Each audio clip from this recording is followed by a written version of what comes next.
সেটাই করে যাও। বেদাত যদি আপনি করেন, এটা নিকৃষ্ট কাজ কেন?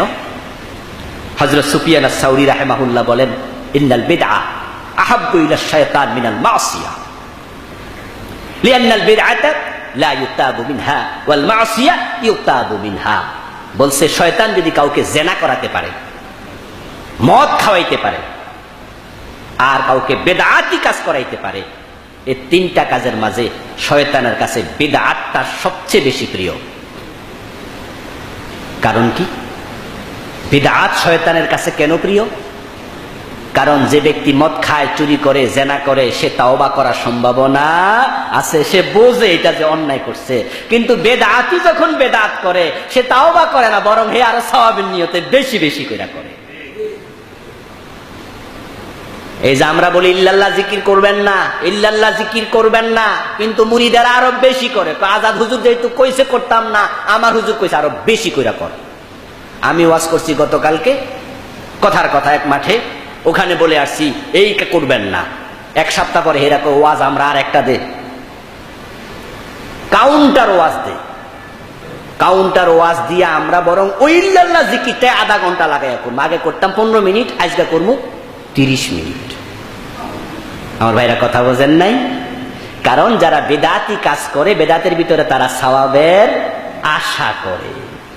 তাই শয়তান হাততালি দিয়া খুশি হয়, খুশি হয়ে শয়তান কয়, আর আমি তো এটাই চাই তুই যেন তওবা না কইরা মরস, ঠিক না?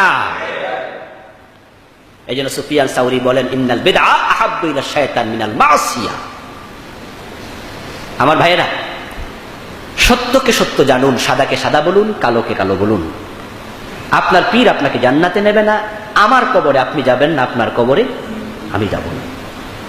এই জন্য যখন কোনো জমি কিনতে যান, যখন জমি কিনতে যান, ওই দলিলটা একবার না, 2 বার না, 3 বার না, 10 বার 15 বারও দেখেন, ঠিক না? আর 15 বার দেখার পরে নিশ্চিত হলেন যে না, দলিলটা নিষ্কণ্টক, আগামী দিন হবে ওই দলিল আপনার সাথে বেচা কেনার চূড়ান্ত রেজিস্ট্রেশন।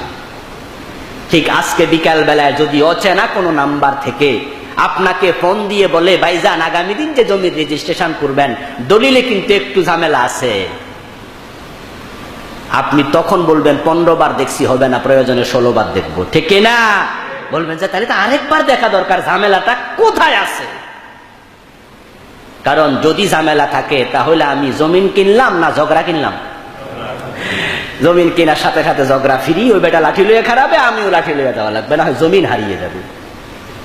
আমার বন্ধু, দুনিয়ার এক টুকরো জমিন কিনতে যদি আপনি এত দলিল চান, আল্লাহর জান্নাতের 1 বিগত জায়গা আসমান এবং জমিনের চেয়ে দামি, সবচেয়ে ছোট জান্নাতি যিনি হবেন, আল্লাহ রাসূল বলেন তিনি জান্নাতে জায়গা পাবেন দুনিয়ার মতো 10 দুনিয়া। দুনিয়ার এক টুকরো জমিন যদি 15 বার দলিল যাচাই করেন, আল্লাহর জান্নাতে যাওয়ার জন্য 1,00,000 বার প্রয়োজনে যাচাই করা লাগবে।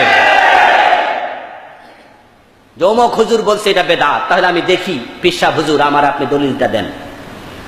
আপনি বলছেন ইল্লাল্লাহ জিকির জায়েজ, আর আবুল কালাম আজাদ আজকে 10 বছর ধরে শিক্ষা দিচ্ছে, এটা নাই ইসলামে, একটা হাদিসেও নাই। হুজুর উনি তো চিৎকার দিয়ে যেহেতু 10 বছর ধরে কইতাছে, আমরা তো দলিল টলিল সামনে নিতে পারতেছি না, কোন হাদিস আছে একটু দেন না? আমি নেই, এই নিয়ে যাও। কত হুজুর কত কথা কইব, আমার কথা বিশ্বাস হয় না, বুঝবেন যে বাটপার। বরং আপনি ধরবেন শক্ত করে, না হুজুর দলিল দেন, না হয় জিকির কেন করাচ্ছেন? মিলাদ কিয়াম করায়া বাজারে জিলাপি টান ফালাইয়া দিচ্ছেন, পাইছেনটা কি? এই মিলাদ কিয়ামের দলিল কই দেখান।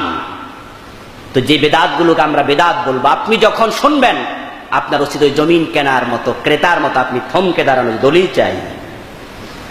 আর যখন দলিল পাবেন না, তখন আপনি নিশ্চিত হবেন আসলে এটা ইসলামে নাই, এটা একটা বেদাত। ইমাম মালিক বলেন, মান ইবতাদা বিদআতান ফিল ইসলাম ফাকাদ জাআমা আন্না মুহাম্মাদান খানা ফিল ইসলাম খানা ফির রিসালাহ। ইমাম মালিক রাহিমাহুল্লাহ সাহাবীদের সাক্ষাৎ পেয়েছেন।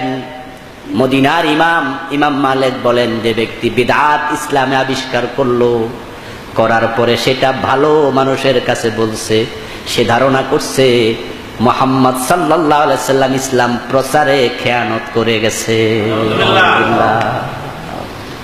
কি জটিল কথা উনি বললেন। যে ব্যক্তি বেদাত করে বলে এটা ভালো, সে ধারণা করছে রাসূল খেয়ানত করছে। কারণ ভালো হইলে তো রাসূল ভালোটাকে গোপন করার কথা না। তো রাসূল যেটা বলে নাই তুমি সেটা ভালো পাইছো, তাহলে বুঝা গেল রাসূল সব কথা আমাদের কাছে বলে নাই, তিনি খেয়ানত করে গেছে। বলেন নাউজুবিল্লাহ। এবার উনার কথার চমৎকার ব্যাখ্যায় আসুন। রাসূলকে খেয়ানত করছে?